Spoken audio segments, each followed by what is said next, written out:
Je me suis souvent demandé ce qui faisait qu'on ressemblait à tout le monde ou pas. Cette petite voix qui dit qu'on est décalé, différent, pas tout à fait à sa place. Et cette pression silencieuse, presque invisible, de faire comme les autres jusqu'à ce que suivre notre propre voix devient trop évident. Pendant longtemps, j'ai pensé que la différence, ça se gérait, qu'on apprenait à rentrer dans le cadre, qu'on s'adaptait, point.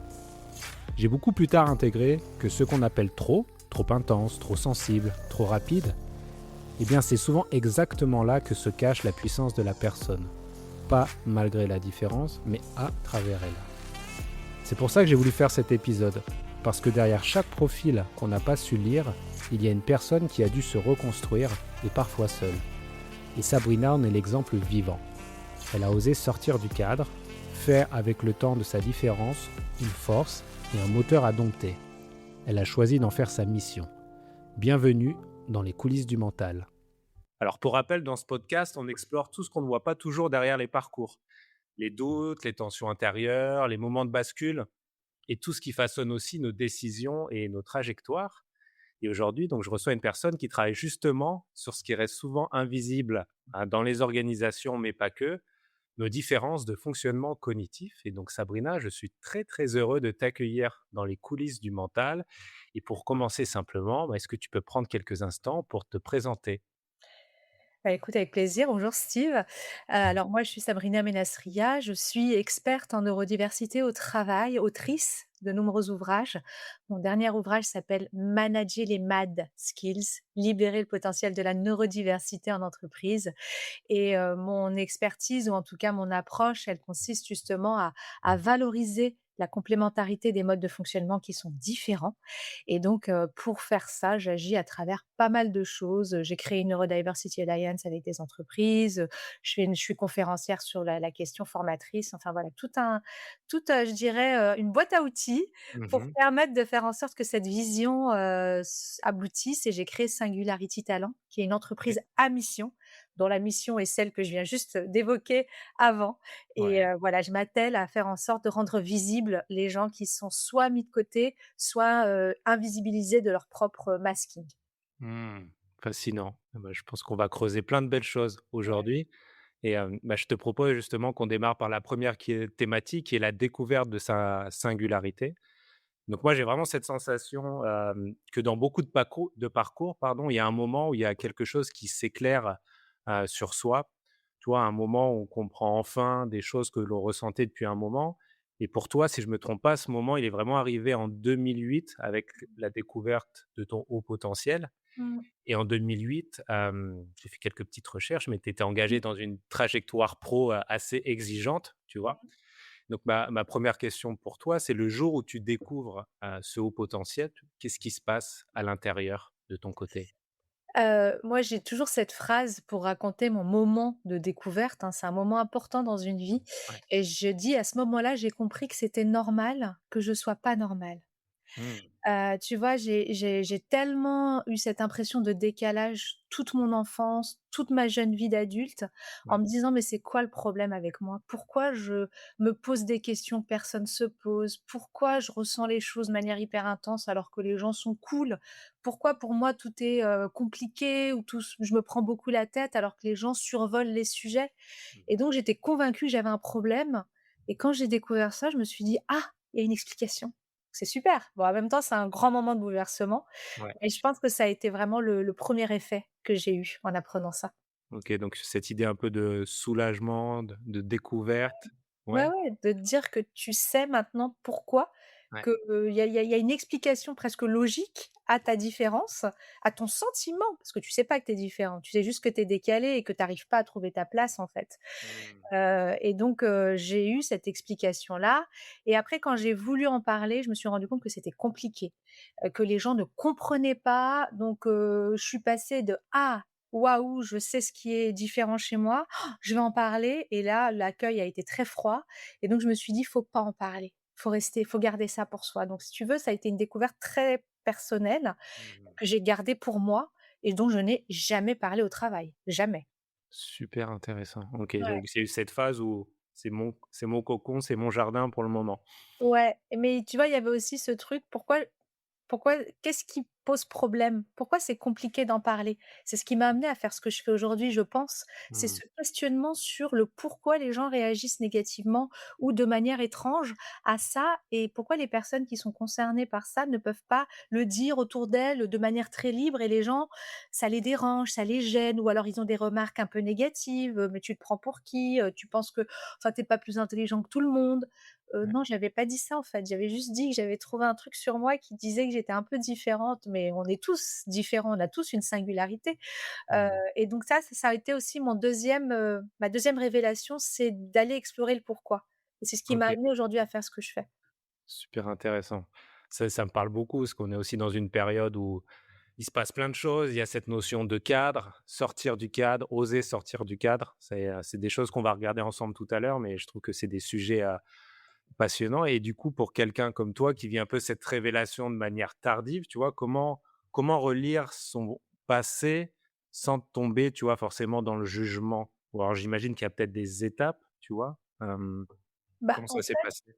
Il y a une forme de alors tu comprends pas tout de suite le passé, parce que ça prend Ouais, du temps, parce que je pense que quand tu découvres ce genre de choses, quand tu as soit un diagnostic, soit comme moi une détection d'HPI, tu es dans un moment où tu te dis: «Alors, comment ça explique mon passé?» mais du coup, c'est un processus, tu l'as pas, tout de suite et là, tu commences à te dire: «C'est ah, la personne m'avait pas comprise. En fait, on était décalés».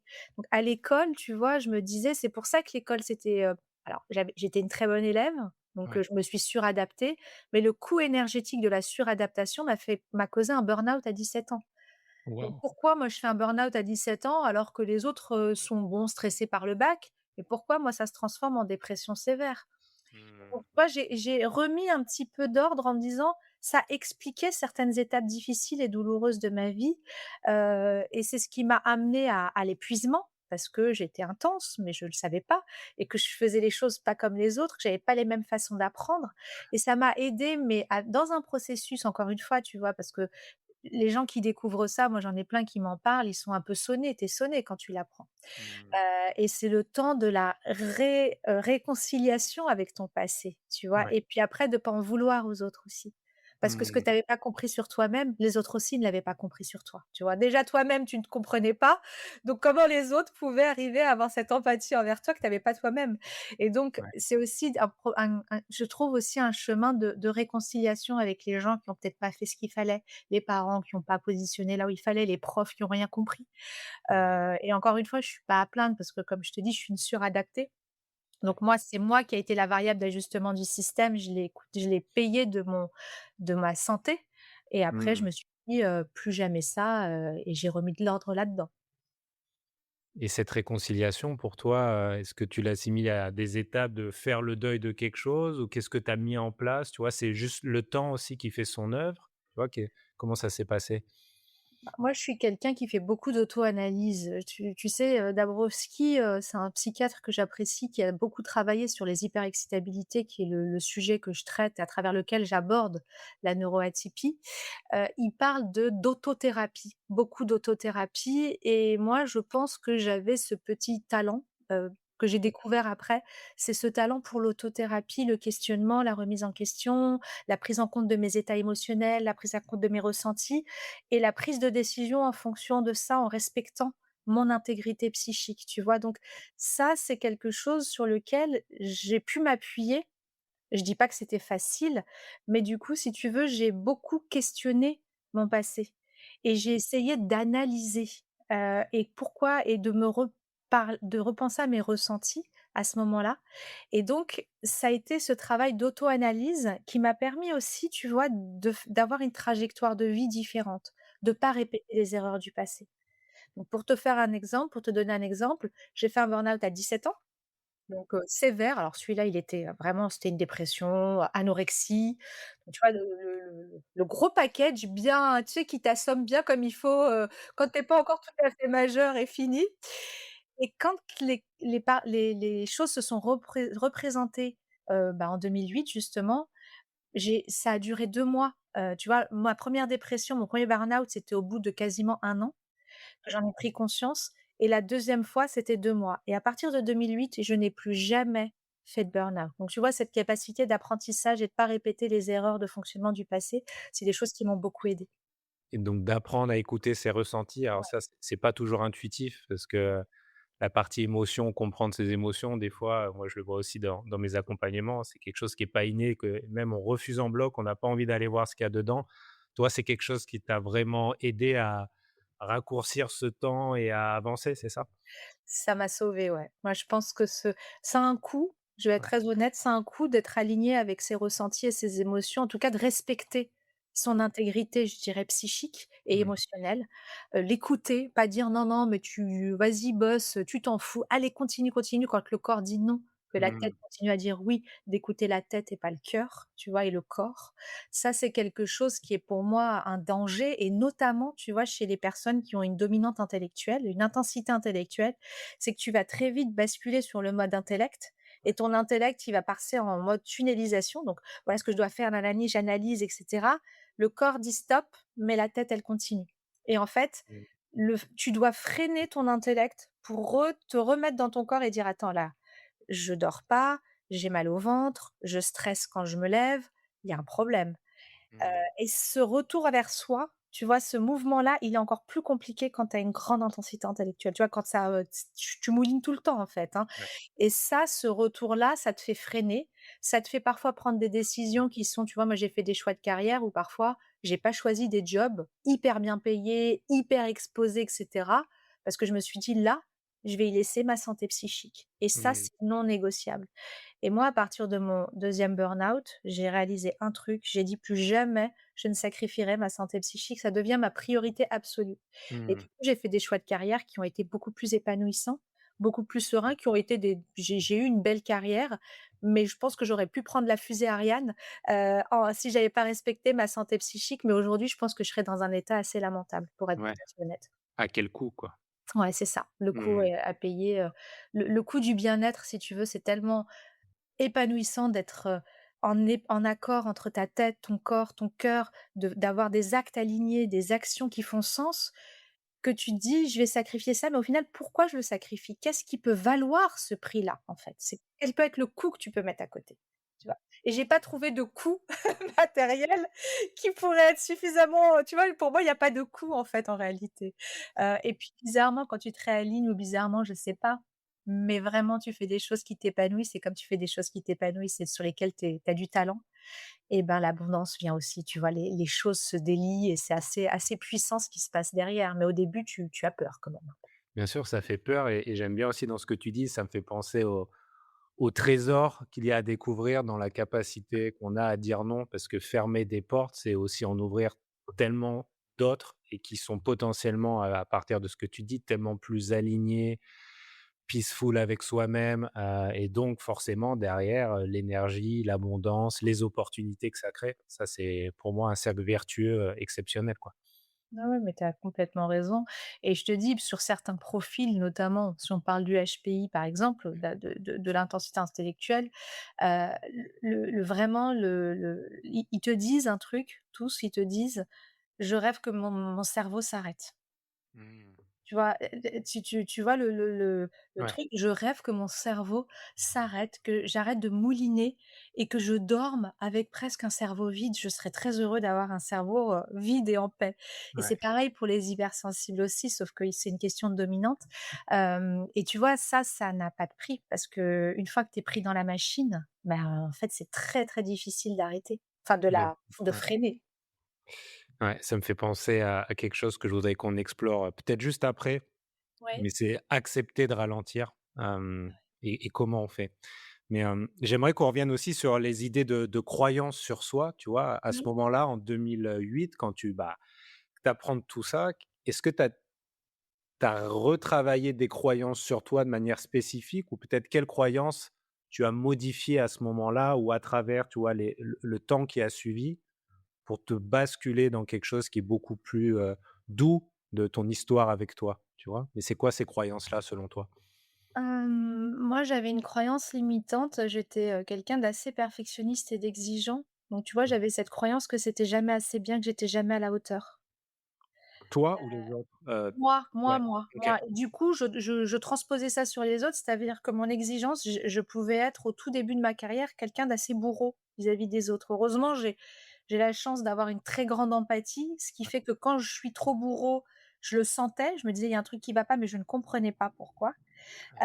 Mais les autres, tu leur transposes ton niveau d'exigence, donc tu leur demandes des trucs, où ils te disent: «Mais tu pinailles, en fait» et moi, pour moi, c'était quelque chose que je m'appliquais à moi, donc j'étais pas bourreau parce que j'étais bourreau avec moi-même, si tu veux. Mmh. Donc j'étais de fait bourreau avec les autres et ça a pas duré longtemps parce que j'ai eu la chance d'avoir une jeune femme au travail qui m'a dit, j'ai fait un projet, je l'ai fait en mode, j'ai déroulé et cetera et j'ai eu la chance d'avoir une femme au travail qui m'a dit, «Non mais, tu avances, on comprend rien, tu avances toute seule, tu nous as pas impliqués et cetera. On n'a pas eu de nouvelles de ce que tu fais, voilà» et là je me suis dit: «Attends».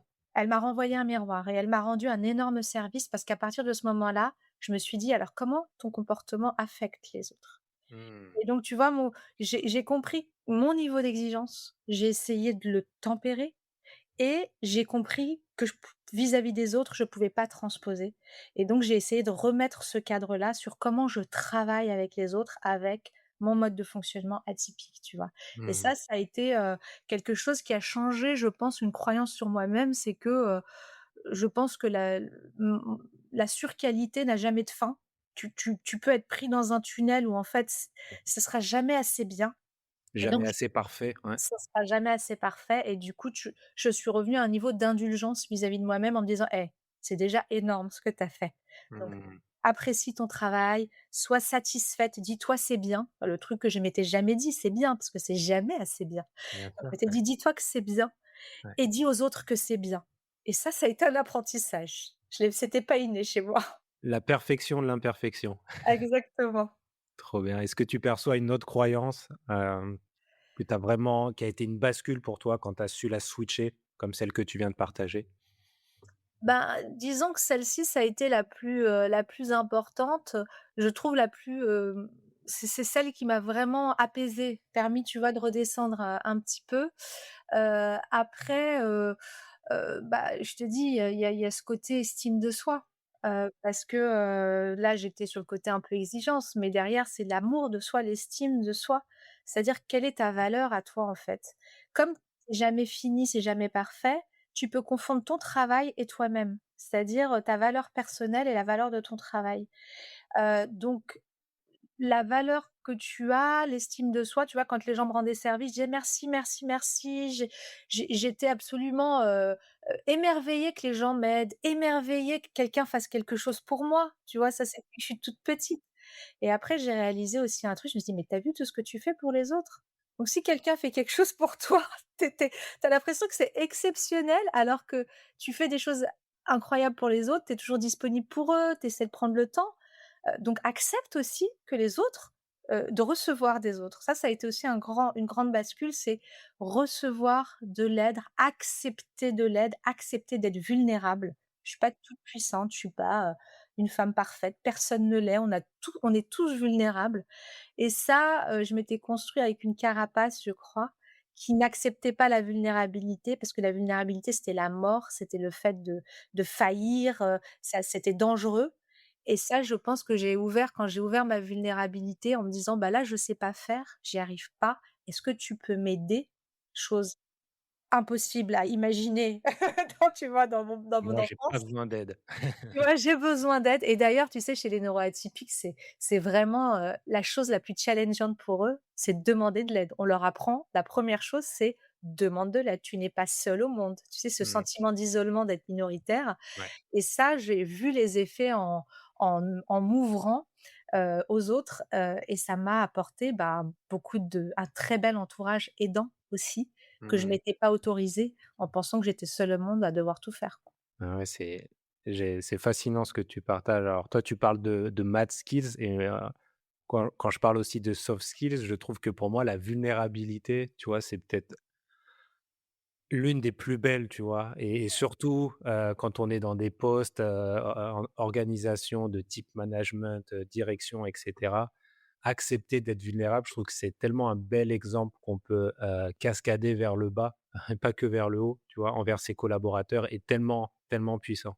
Absolument et tu sais, en faisant ça, quand tu es vulnérable, moi, c'est quelque chose que je remarque, c'est qu'on l'est tous, hein, par défaut. Personne n'est invincible, ça n'existe pas, hein. Même de notre nature physique, pardon, est Ouais, vulnérable. On peut demain avoir un problème physique, grave. Mais je pense qu'en 2026, même si ça commence à changer, la vulnérabilité, comme on a grandi dans un monde qui était quand même un monde de défiance, tu vois? C'est pas le monde moderne, c'est pas un monde, de oui, oui, il y a beaucoup de challenges, il y a beaucoup de négativité aussi, il y a beaucoup de mmh, prédation, ouais, et donc avouer sa vulnérabilité, c'est être en danger quelque part dans ce monde-là. bien sûr. Mais en réalité, quand on le fait, on crée des voies, on crée des collaborations et on permet aux autres de créer une connexion avec nous. Ouais, Et les relations qu'on crée après, moi je trouve, sont très puissantes et ça mmh, crée vraiment une vraie relation humaine et moi, tu vois, toutes les personnes avec lesquelles j'ai échangé sur ce terrain-là de l'authenticité, de la vulnérabilité, ouais. c'est des personnes avec lesquelles j'ai gardé des relations très fortes, pendant très longtemps. Ouais, est-ce qu'on est le vrai soi? On fait Ouais, tomber les masques et qu'est-ce qu'il y a de plus beau, authentique dans ce que tu crées comme valeur dans la relation? exactement. Tu ton vrai toi, c'est quand même beau, beau Ouais. cadeau. Un beau cadeau quand même ça. Ouais. Et du coup, sur, cette partie, l'estime de soi, l'amour de soi, accepter d'être vulnérable, est-ce que tu perçois avoir, pas un exercice, tu vois, mais une pratique, une pensée, un modèle qui pourrait être utile pour les gens qui nous écoutent pour avancer ou avoir juste une petite clé, tu vois, pour démarrer quelque chose sur, accepter d'être vulnérable, d'aller davantage vers ça, tu vois? Est-ce qu'il y a quelque chose qui te vient en tête? Moi je dirais un truc qui est intéressant, c'est de faire pour soi ce qu'on fait aux autres. Ouais. Tu vois? C'est-à-dire, de s'accorder ce qu'on accorde aux autres. Mmh. Alors évidemment, je parle pas des manipulateurs, parce qu'eux, ils le feront jamais. On est dans la catégorie des gens, on va dire à peu près sains d'esprit, disons ça, Mmh. mais ouais, je dirais, ce que tu fais pour l'autre, tu dois pouvoir le faire pour toi. Donc Ouais. si tu es indulgent vis-à-vis de quelqu'un, eh bien, sois indulgent envers toi-même. Si tu es, je dirais, généreux envers quelqu'un, il faut que tu sois généreux envers toi-même.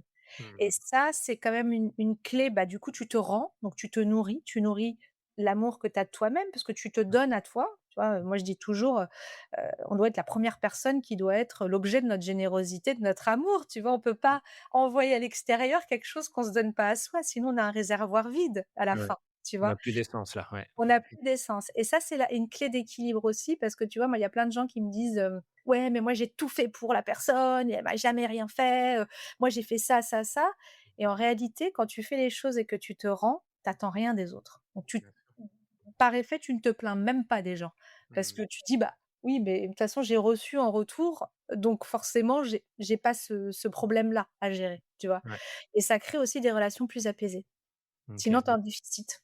Donc ça serait ce côté, symétrique dans la relation des autres à soi. OK. Ouais, reviens vers toi à chaque fois. Tu te poses la question sur toi et tu te rends compte que souvent alors en plus, bon, je dis ça, j'ai un biais des personnes un peu neuroatypiques qui ont tendance à être très, intenses vis-à-vis de l'extérieur et un peu pas trop envers elles-mêmes. Donc j'ai Mmh. ce biais-là, mais ça fonctionne plutôt bien, je pense, quand on commence à le faire régulièrement. Mmh. OK, trop bien. Merci pour ce partage.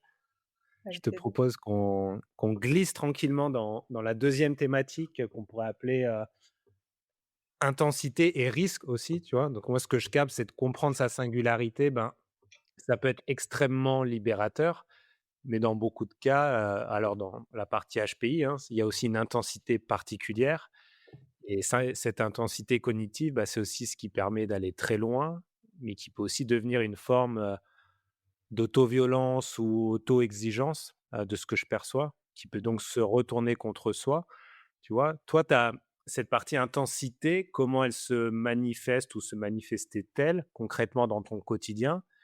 Et comment tu arrives maintenant mieux à la canaliser? Je sais pas si c'est le terme, la dompter, la gérer, tu vois?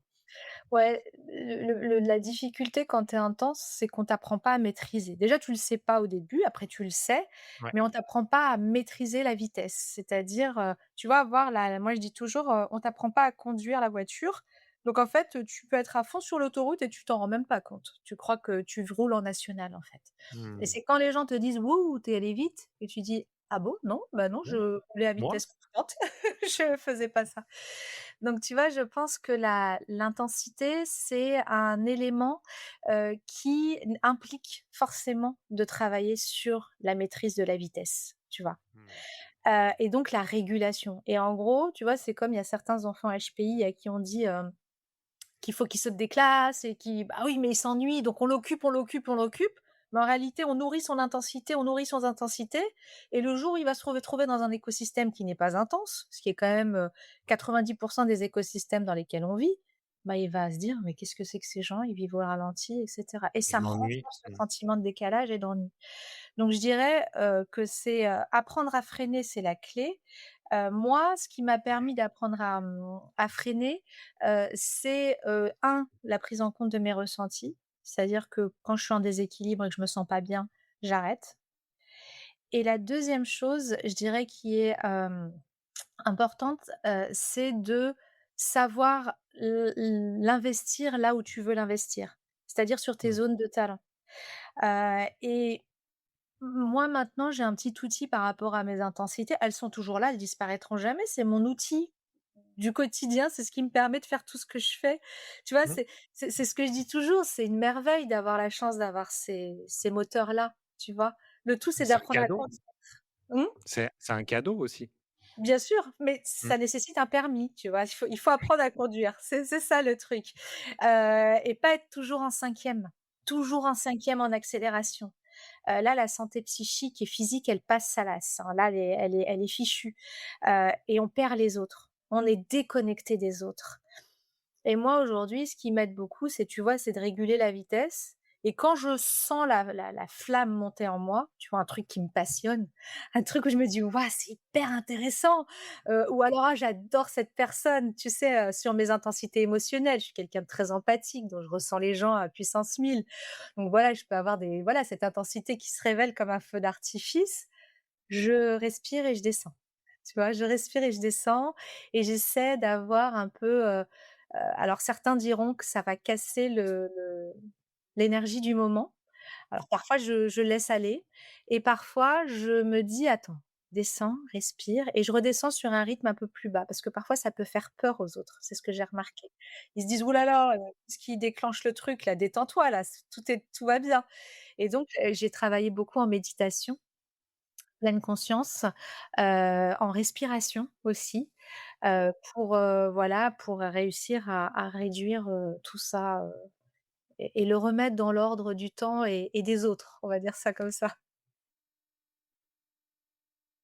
L'utilisation du corps aussi, Ouais, là-dedans, pour, ouais, ouais, quand ça s'enflamme, ouais, redescendre et exactement. ça me fait penser à l'un des échanges dans mes précédents épisodes et je le vois aussi, tu vois, dans beaucoup de séances où je sens pas mal de tension, mais quand on parle de l'idée d'accepter de ralentir, Mmh. voire même d'accepter d'être inutile à un moment donné, tu vois? Toi, Ouais. qu'est-ce que tu penses de ça et comment tu le mets en place? Comment tu l'honores ça, par rapport à ce que tu viens de me partager de tu vois, redescendre aussi? En fait, ralentir, c'est vrai que c'est pas évident et quand quelqu'un est intense, c'est comme si tu lui faisais violence. Tu lui dis: «N'utilise pas ton ordinateur, n'utilise pas ton système d'exploitation». Donc la réaction toujours, ça va être: «Bah si, je tu vas pas me demander de pas être moi», ce qui est vrai. Ouais. Mais on n'est pas que des cerveaux, on est incarné dans des corps et on a des enveloppes physiques qui, elles, ont besoin de ces espaces-là. Donc tu peux pas nier cette réalité-là, tu vois? Mmh. Donc c'est un retour au respect de son corps et de sa santé, tu vois? Mmh. Et la qualité que tu as vis-à-vis des autres, de la relation, elle est beaucoup plus apaisée. Ouais. Et il faut pas mépriser, rien n'est inutile, hein, tu vois? Faut pas mépriser le temps qui est le temps de non-action. C'est le patron de Netflix qui disait, tu sais, ils ont une culture, celui qui a créé Netflix, il avait une approche qui était très intéressante, il a un peu révolutionné les codes de l'entreprise et lui, il a fait vacances illimitées. Il a dit: «Moi, j'ai pas besoin que vous me demandiez des vacances, vous gérez votre temps». Bon, c'est aux États-Unis, hein, c'est pas en France. Vous gérez votre temps, vous vous débrouillez, vous prenez vos vacances quand vous voulez. Et ce qu'il expliquait, il disait: «Moi, ce que j'ai remarqué, c'est que quand j'ai un collaborateur qui n'y arrive pas sur un sujet, je lui dis: «Pars» et généralement, il revient avec la solution. Donc en gros, la déconnexion, le fait d'être entre guillemets «dans la non-action», Mmh. ça favorise la créativité. Ça favorise l'émergence de l'intuition et des idées nouvelles. Et quand tu moi je vois les gens qui sont tout le temps en train de courir, ils ont pas les solutions à leurs problèmes, ils les entraînent et puis généralement ils les nourrissent. Ouais. Et quand tu t'arrêtes, moi je peux te dire que la façon que j'ai de gérer mon activité aujourd'hui, j'ai un problème, une solution. Mmh. J'ai pas 15 problèmes et 300 solutions. À chaque problème qui se présente, généralement, quand j'arrive pas à trouver la solution, je déconnecte, je fais autre chose et ensuite la solution arrive. Donc c'est du temps de non-action, mais c'est le processeur qui fonctionne en arrière-plan et Mmh. qui derrière travaille sans toi et ça, c'est un peu la magie de notre cerveau humain Ouais. et qui derrière arrive, à te proposer la meilleure solution possible pour ton truc et pour l'avoir testé, c'est un mélange d'intuition et de lâcher prise, c'est extrêmement puissant et moi, si je t'explique les trucs, que je vis au quotidien en fonctionnant comme ça, Ouais. les gens se diraient: «C'est pas possible humainement d'avoir ça, c'est pas possible», mais c'est ça, ça marche. Mmh. Donc ce que j'entends là-dedans, c'est l'importance de créer de l'espace. Ouais, c'est ça. Mmh. Trop bien, trop bien et alors vu que tu es passé, hein, même très tôt, hein, tu disais à 17 ans, 1er burn-out, c'est quand même hyper, hyper jeune. Si tu pouvais rapidement, tu vois, et pas une très, très grande, liste, mais proposer, tu vois, une mini checklist, qui permettrait, tu vois, de détecter un surengagement, tu vois? Mais dans cette idée de prévention un peu du burn-out, de capter ces signaux faibles, tu vois? Qu'est-ce qu'on pourrait mettre dans cette checklist, selon toi? Moi, je crois qu'il y a une idée qui te fait te dire que tu es en burn-out, c'est la croyance que tu ne peux pas t'arrêter. Ouais, OK. Ça, déjà, si tu te dis: «J'ai pas le choix, je peux pas m'arrêter». Alors, bien sûr, si tu as un événement dans 3 jours, on n'est pas dans une logique court terme, hein. Le Mmh. burn-out, c'est vraiment un épuisement qui s'inscrit sur la durée, hein. C'est Mmh. pas, une tension, sur 3 4 jours parce que tu as une échéance et qu'il faut, dérouler ton échéance.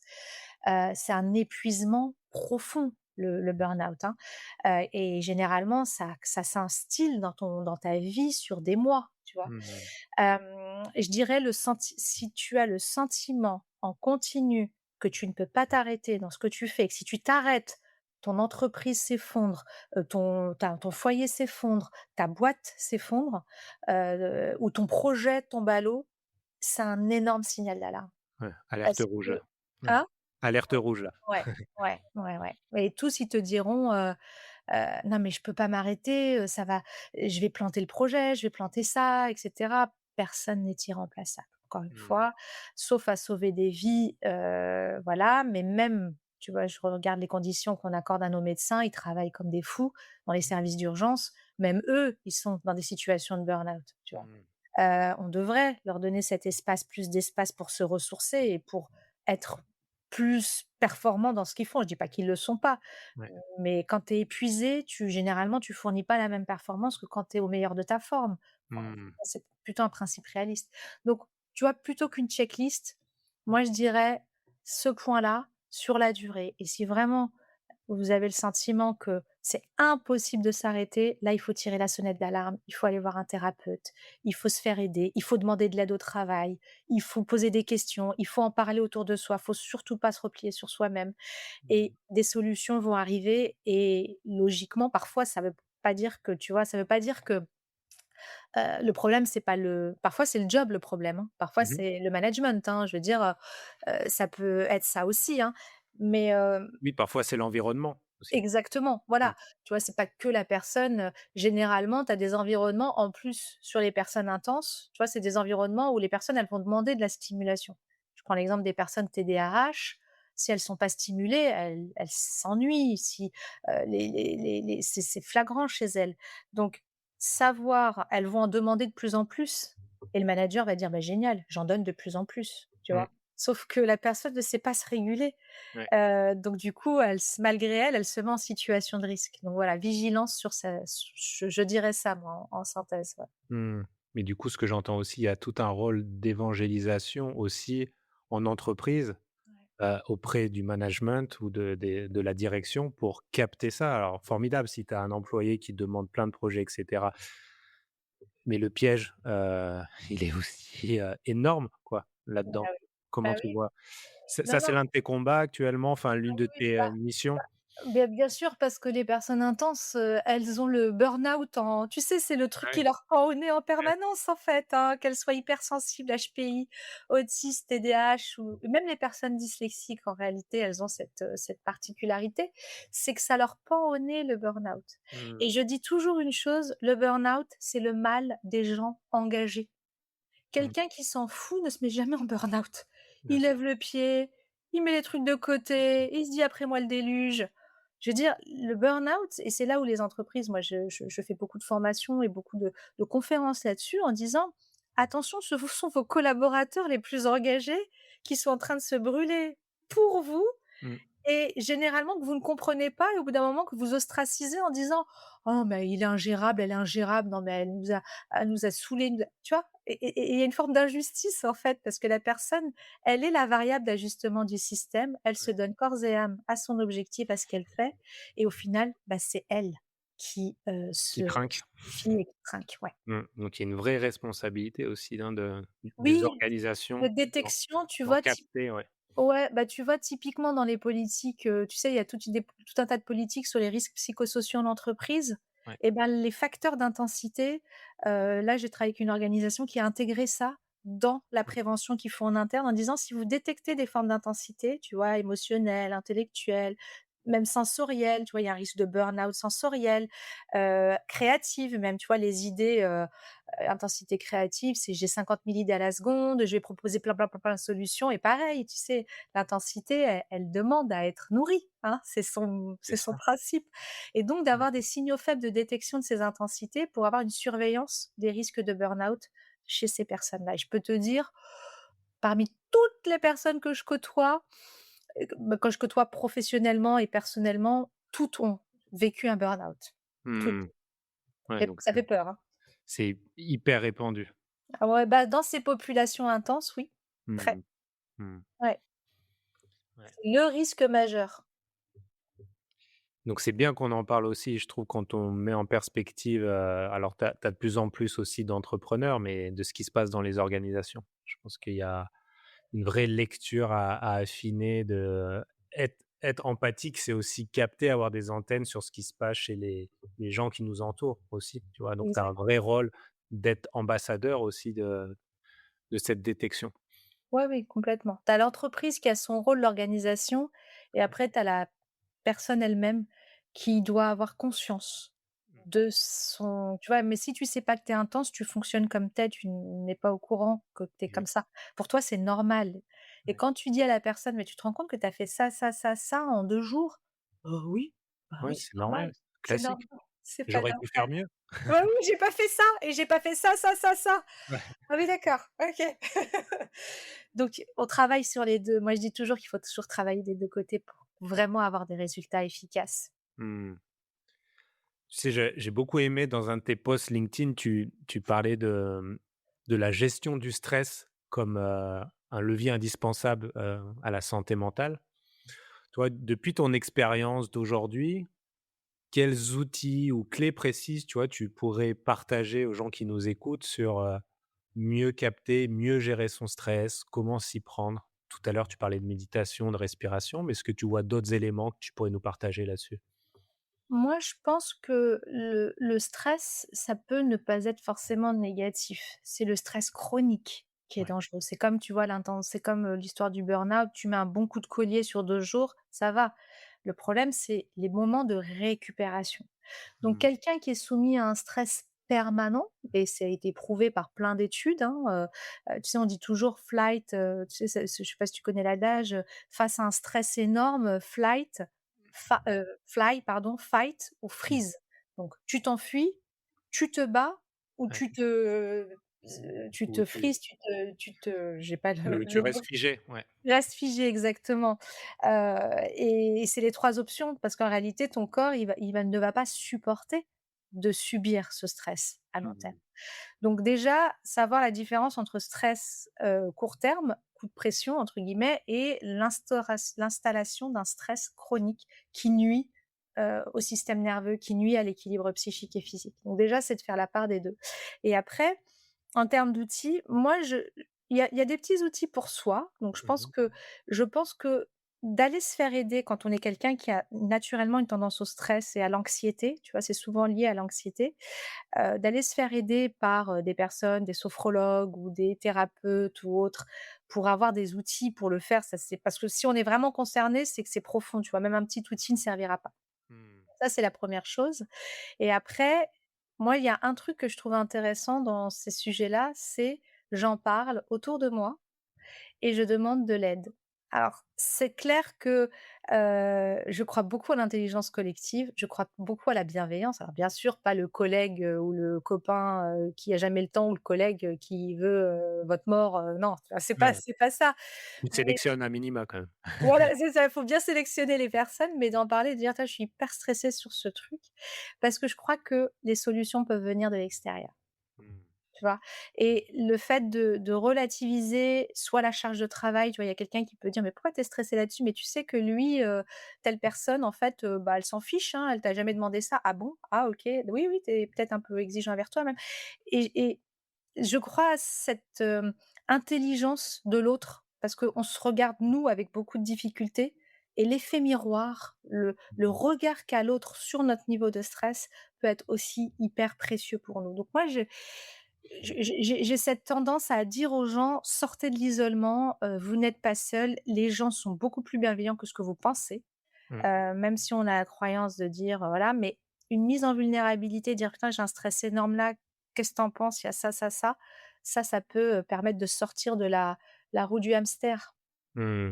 Donc comment toi tu vois les choses? Aller chercher des avis, Ouais. confronter, c'est que ouais. Ouais, oui, moi je pousse beaucoup à ça. Je pousse beaucoup à ça, bien sûr. Après moi, des outils personnels pour le stress, c'est de relativiser, c'est de mettre en perspective. Mmh. C'est-à-dire de Ouais. mon outil perso, quand je commence à me dire: «Oh purée, j'ai ça à faire dans un mois et je n'ai pas commencé et comment je vais gérer?» c'est de relativiser. Tu vois? De me dire: «Attends, il y a tel jour, il y a ça, puis le truc, tu as une vision élevée, descend». Donc tout un tas de paramètres qui vont faire que le sujet de mon stress va être réduit. Tu vois? Je vais essayer de le réduire moi avec, la Mmh. contextualisation, la mise en relation parce que il y a un sujet aussi qui est important sur le stress, c'est, les personnes qui savent pas gérer les priorités. Ouais, donc Tu vois? l'organisation aussi là-dedans. Mmh. Exactement. En fait, ne pas savoir gérer ses priorités, ne pas savoir s'organiser dans le temps et l'espace, ça suscite du stress parce que tu mets sur le même plan tous les sujets. Donc forcément, Ouais, ça fait un peu mal, quoi. Tu te il y a de dis: la «C'est friture sur la impossible». ligne là. Ouais, bah, c'est ça. Et en fait, tu vois, plutôt que de mettre toutes les tâches en parallèle, de les prioriser, de les hiérarchiser, c'est aussi un travail qui peut aider à, réduire le niveau de stress, quitte à mettre dans son agenda un planning en disant: «Bah, je vais faire ça en 3 étapes et le mardi, je travaille là-dessus». Alors, il y en a qui respectent pas, mais Mmh. déjà, ça peut soulager la perspective de l'échéance qui paraît juste, énorme. Ouais, découper, l'éléphant en petits morceaux. Exactement. Trop bien, trop bien. Bah, merci pour ce partage et je te propose qu'on avance sur, la prochaine thématique qui est, oser s'exposer et sortir de l'ombre. Ouais. Tu sais, il y a beaucoup de personnes, bah, qui vivent, hein, ces tensions intérieures, mais les rendre visibles, c'est une autre histoire et toi, à un moment donné dans ton parcours, j'ai l'impression que tu as fait ce choix, bah, assez radical, celui de t'exposer publiquement aussi sur ta singularité. Mmh. Tu as quitté ce poste, je crois que tu étais Head of Data chez Chanel à ce Mmh. moment-là. Mmh mh. J'imagine confortable pour Ouais. justement porter publiquement un sujet personnel. Est-ce que tu arrives à maintenant à percevoir le moment exact où tu as su que tu allais quitter ton poste pour porter, tu vois, ce sujet et peut-être cette nouvelle mission que tu t'es donnée aussi? Ouais, je pense qu'il y a eu je pense que j'arrivais de moins en moins à rentrer dans le moule. Je pense que j'étais arrivée au bout de ma suradaptation. C'était plus possible. Alors ça marchait bien, effectivement, c'est très confortable, hein, c'est pas les endroits où on est les plus malheureux, mais j'avais besoin de plus en plus de liberté. Et tu vois, il y a des organisations où tu peux pas t'exprimer librement, où tu peux pas, voilà, il y a je vois ça, des tiraillements chez d'autres personnes qui ont envie de porter un sujet, mais en même temps qui sont tenus parce qu'ils sont salariés. Mais en même temps, ça tu vois, tu es quand tu es salarié, tu portes l'image d'une entreprise, donc tu as un lien de subordination, c'est sur ton contrat de travail, donc tu dois demander la permission de parler, de t'exprimer, de tout un tas de choses et je pense que j'en étais arrivée à un moment dans ma vie où j'avais de plus en plus de mal à demander ce genre de permission, d'autorisation et j'avais besoin de parler librement. Hem, donc ça a été un des premiers éléments. Je sentais que j'arrivais au bout de mon histoire, de suradaptation en entreprise, de petite, bon, j'ai toujours été atypique en entreprise quand même, hein. J'ai jamais réussi à être normale, mais quand même respecter le cadre, faire les réunions, tout ça, les gros projets, ça marche. J'ai compris la politique, bon, tout ça, je tu coches les cases vertes, ça marche, j'ai réussi. Et après quand tu es arrivé à ça, il y avait ce en quoi je crois. Et ce que j'ai envie de porter et ma journée de 24 heures, à quoi je l'emploie? Tu vois? Mon temps et le besoin d'être utile, vraiment. Moi, je depuis que je suis petite, je me dis: «À quoi ça sert que je sois sur terre? Pourquoi je suis là?» Tu sais, c'est vraiment une question existentielle. Alors j'ai eu des enfants, donc je me suis dit: «Bon, bah, j'ai servi à quelque chose au moins, je rapporte à l'humanité, 2 petites têtes, voilà, j'essaie d'en faire des belles personnes», donc voilà, c'est ma contribution et puis ils ont grandi et puis c'était plus suffisant. Je me disais: «Bon, maintenant comment je crée de l'impact? Comment je» presque, tu sais, j'ai presque te dire un truc qui va être très bizarre. Comment je justifie ma vie, en fait? C'est bizarre, hein, ce que je te dis. Mmh. Mais comment je peux me dire que ma vie sert à quelque chose? Ça c'est très profond comme pensée, hein, parce que ça peut paraître bizarre. Bah oui, on est tous légitimes à exister, on n'a pas besoin de prouver qu'on est vivant et heureusement et bien sûr. Ouais, mais ce Mais que j'entends, c'est aussi quelle est ma mission oui, de vie, tu voilà, vois? c'est ça. À travers ça, c'est avoir un impact et faire de mon temps, de ma vie, quelque chose qui soit utile aux autres. Et ça c'est vraiment quelque chose qui est monté en intensité jusqu'au moment où voilà, j'ai fait ce choix qui était un choix extrêmement risqué sur un sujet en plus, voilà, parce que j'avais compris qu'il y avait un vrai problème de société où il y avait une catégorie de la population qui était incomprise, qui avait soit se suradaptait ou se rebellait, mais qui en même temps avait tellement de choses à apporter à notre société, qu'on passait à côté d'un gâchis phénoménal de personnes avec des choses très graves, hein. Je te parlais d'anorexie, dépression, mais ça peut aller bien plus loin, hein, pour certaines personnes et ayant eu, tu vois, moi, cette prise de conscience sur moi, j'ai embauché des gens, j'en ai embauché beaucoup des gens comme ça. Je me suis entourée, je les ai aidés, je les ai accompagnés, je les ai développés. Dans mes postes, j'ai créé ces passerelles, j'ai fait des programmes. Donc j'avais commencé à travailler là-dessus en sous-marin, tu vois? J'avais moi mission officielle, c'était effectivement la data et cetera. Mais au fond de la mission qui me plaisait le plus, c'était celle-là, finalement. Et après j'ai fait mon choix et voilà, je me suis lancée. Ah super, super. Bah, ça moi, ça me touche particulièrement parce que c'est aussi ce que j'ai ressenti dans mon parcours à un moment donné, en fait, j'ai toujours eu du mal à avoir un intitulé de métier précis, tu vois, en entreprise et d'être dans la case et donc tu as un petit périmètre et puis tu dois naviguer là-dedans et c'est vrai qu'à un moment donné, je me suis aussi posé cette question-là, tu vois? C'est quoi mon rôle dans la vie? C'est quoi ma mission? Où est-ce que j'ai envie d'avoir de la valeur, de l'impact? Hem, naturellement là-dedans, bah, il y a eu l'humain, guider, accompagner, tu vois? Donc je pense C'est qu'on une a belle ça mission. on a ça en commun sous différents canaux, mais c'est ce qui Ouais, nous anime, j'ai l'impression. complètement.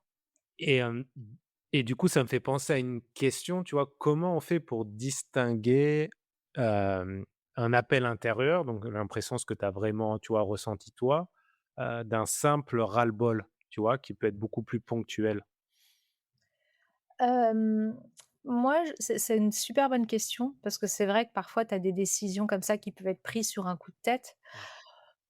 Ouais. Je dirais, comment je le distingue, c'est que c'était là depuis très, très longtemps, tu vois? C'est quelque chose qui est, je te dis, j'avais pensé que les enfants, c'était la réponse à ça. Voilà, assez naïvement, j'ai envie de te dire, mais voilà, mais ça m'a beaucoup épanouie, hein. Je suis très heureuse d'être maman, mais c'était pas suffisant parce que tu prends une casquette de mère, mais la femme, elle, qui celle que je suis depuis que je suis petite, en fait, avant d'avoir été mère, avant d'avoir été sœur, avant d'avoir été autre chose, hem, ben, elle a toujours été là Mmh. et elle a toujours essayé d'être utile. Mmh. Donc je dirais, c'est la constance de ce besoin dans le temps qui Ouais. fait que tu te rends compte que c'est quelque chose qui t'anime en profondeur, et que c'est pas juste une lubie d'hier sur un truc auquel tu as jamais pensé, et tu te dis: «Bon allez, j'y vais parce que l'autre il me casse les pieds, j'y vais». Non, non, c'est quelque chose, je pense que c'est la durée, Mmh. qui fait la différence. Et je pense qu'intérieurement, on sait, en fait, aussi.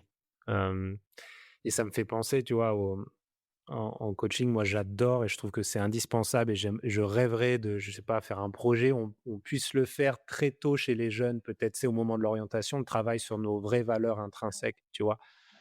Comprendre, parce qu'il y a des évidemment, il y a des choses qui évoluent, mais on a quand même un socle qui émerge, tôt aussi, tu vois? De ce qui nous anime, de ce qui fait que ça nous rend vivants, tu vois? Les endroits où on peut se mettre, passer des heures et on voit pas le temps passer, tu vois? Et ce travail sur les valeurs, je trouve qu'il est vraiment indispensable pour moi, tu vois? J'essaie Ouais, vraiment, c'est bah, de le sus diffuser au plus grand nombre, mais mais je pense que ce que tu dis, c'est essentiel pour bâtir une société différente. mmh, Parce qu'aujourd'hui, on te fait passer par le même moule, tout le monde, indépendamment des singularités, tout le monde a le même la même il y a la voie royale et il y a les voies de garage. ouais, C'est pas très, comment dire? Révélateur de singularité humaine, on va dire. pas très inclusif. C'est pas très inclusif, donc forcément, moi j'appelle ça effectivement les zones de talent. Les Mmh, zones de talent, de détecter ces zones de talent très tôt, ce qu'on fait bien, facilement, sans effort et qui nous procure du plaisir, ouais, tu vois? Ces 4 éléments-là, mmh, d'arriver à les identifier et généralement c'est là où on est bien. mmh, Et c'est là qu'on par exemple moi, écouter, analyser, c'est quelque chose que j'ai fait naturellement toute ma vie. Écouter les autres, être avec les autres, c'est c'est indolore, mmh, et donc c'est une zone de talent et les comprendre, ouais, comprendre comment ils fonctionnent, analyser leur fonctionnement, leurs peurs et c'est quelque chose que je fais depuis que je suis bébé presque, enfin peut-être pas bébé, mais depuis que je marche, depuis que je me souviens avoir des souvenirs, je me souviens avoir analysé mes parents, essayer de comprendre ma sœur, essayer de comprendre mon frère, tu vois? mmh, Donc c'est voilà, c'était déjà là, ça a pas du tout été développé, mais je te rejoins, le fait de le développer très jeune pour mieux orienter, mmh. ça serait vraiment un cadeau, je pense qu'on ferait à la société et il y aurait beaucoup moins de frustration. Bon, bah, on va lancer un nouveau On projet dans lance ce le cas-là. sujet. Et ça me parle beaucoup ce que tu dis, parce que moi, ça quand je me revois être petit aussi, je me demandais souvent: «Mais qu'est-ce qui rend cette personne heureux? Ah là, elle a pas l'air bien. Qu'est-ce qui se passe, tu vois, dans sa vie? Comment on pourrait faire en sorte que?» tu vois? Donc ça me touche particulièrement. Si on continue, tu vois, sur ce sujet de l'ombre, de la lumière, tu vois? Parce que l'ombre, à un moment donné, elle peut aussi sembler confortable. Mmh. Ouais, c'est cette zone où on ne prend pas de risques et ça peut rassurer. Avec ton recul, ton expérience d'aujourd'hui, tu vois, qu'est-ce que tu conseillerais à une personne où il y a des choses qui sommeillent, mais pour basculer progressivement vers, tu vois, la lumière, sa lumière interne, tu vois? Est-ce que tu as un outil, une méthode, un schéma de pensée, quelque chose que tu perçois avoir traversé qui pourrait être utile sur ce voyage-là? Sur ce voyage-là, moi, je vais te reprendre ce que je disais. Déjà, c'est de la lumière interne parce qu'après, il y a la lumière externe, ça, c'est un autre sujet. Et ça, c'est un pari courageux aussi à avoir. Mais sur la lumière interne, pour moi, c'est vraiment les zones de talent, les nourrir dans le temps. Tu vois, je te donne un exemple, identifier dans sa journée, dans sa vie, ce qu'on aime, ce qu'on fait bien facilement sans effort et qui nous procure du plaisir. Mmh. De mettre de la conscience sur ces trucs-là et parfois ça peut être, bidouiller des je sais pas, faire des travaux, refaire l'intérieur, écouter les autres, a analyser des études, faire de l'analyse politique indépendamment alors qu'on est cordonnier. Hem, c'est vraiment d'aller regarder et de ne pas oublier ce qui nous procure du plaisir, ce qu'on aime faire. Là, tu l'as dit tout à l'heure, tu as dit: «Le temps, tu as plus l'ordre du temps, tu sais plus, le Mmh. temps passe vite». Ouais. Bah, c'est ces moments où en fait tu regardes pas ta montre, le Mmh. temps passe plus, tu n'es plus dans l'ordre du temps parce que tu es dans ta zone de talent, tu es vraiment dans ton alignement personnel et vraiment là où tu peux être épanoui. Donc ça, c'est pas facile à faire, tu vois? Par exemple, moi, il y a des personnes, il y a une jeune femme là qui me parlait de son goût pour le design d'intérieur, mais jamais elle est dans une carrière bien sûr qui n'a rien à voir avec ça et en fait, c'est une passion et je lui dis: «Mais tu aimes?» et alors je lui ai renvoyé un miroir en lui disant: «Mais tu sais que moi, par exemple, faire ça m'ennuie profondément et en plus je le ferais mal». Elle me dit: «Mais non, comment tu peux ne pas aimer ça? Comment tu peux ne pas aimer, découper des planches, faire?» Ah, je lui dis: «Non, mais alors c'est j'ai ça en horreur». Et elle me dit: «Mais moi j'adore» et tu vois? Et c'est comme ça que tu commences à identifier tes Ouais. zones de talent, et ce que tu peux développer, faire pousser et tu es pas obligé de changer de carrière, tu es pas obligé de changer de trajectoire.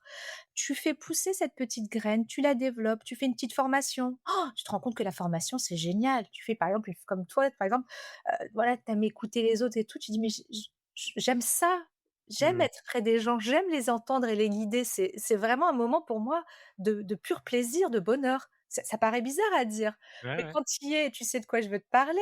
Mmh. Tu sais que quand tu es dans ta zone de talent, tu te sens bien, tu vois? Et donc c'est d'identifier ça, de le faire pousser, pas forcément changer de carrière, remettre tout en question. Les choses peuvent se faire progressivement Mmh. et de le nourrir jusqu'au jour où, et c'est ce qu'on observe, tu fais la bascule. Et tu bascules, bah, ta carrière ou du job que tu fais ou de la vie que tu as vers une autre trajectoire plus alignée. Et ça peut Mmh. se faire dans le temps, sans choc majeur, sans soubresaut. Il faut pas avoir peur de ça. Donc c'est comme ça que je dirais pour cultiver sa lumière intérieure. Après, Ouais. s'exposer extérieurement, c'est un autre sujet. Mais déjà, il faut avoir bossé là-dessus. Ouais, donc c'est arroser tout ça Ouais, et aussi avoir cette vision, c'est ce que j'aime beaucoup voir aussi. Il faut avoir des temps courts, mais aussi arroser en même temps le jeu moyen et le jeu long pour ouais, aussi prendre de la perspective et tu vois, donner de l'ouverture aussi. exactement. Ouais, c'est tout à fait ça. C'est d'être sur plusieurs temps en Ouais. parallèle. Alors que, tu sais, on parle beaucoup de l'instant présent, donc d'être dans l'instant présent, mais d'être en parallèle sur plusieurs choses. Mmh. Ça, c'est fascinant. Exigeant, mais fascinant. Ouais, ouais et puis tu te rends compte que les gens qui font ça, ils ont, ce moment-là où ils sont dans leur zone de talent. Parfois, c'est juste chanter, dans une chorale, tu vois? Ouais. Et on a la croyance, c'est dans mon livre intense, la dernière clé, alors c'est assez progressif, il y a 7 clés de réalisation de soi. La Mmh. dernière, c'est faites autrement et portez le changement. Mmh. Et faites autrement, bah, c'est l'audace d'aller vers ce qui nous parle, vers là où on a un impact et on est dans sa zone de talent.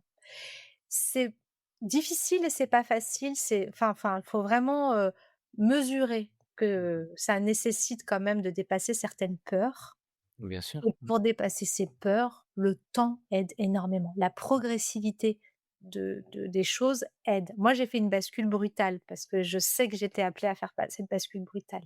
Mmh. Mais je la conseille pas à tout le monde. Je dis: «Allez-y doucement», et moi j'avais besoin comme, j'ai dit souvent de quitter le bord de la piscine et d'être au milieu de la piscine pour, vraiment apprendre à nager, tu vois?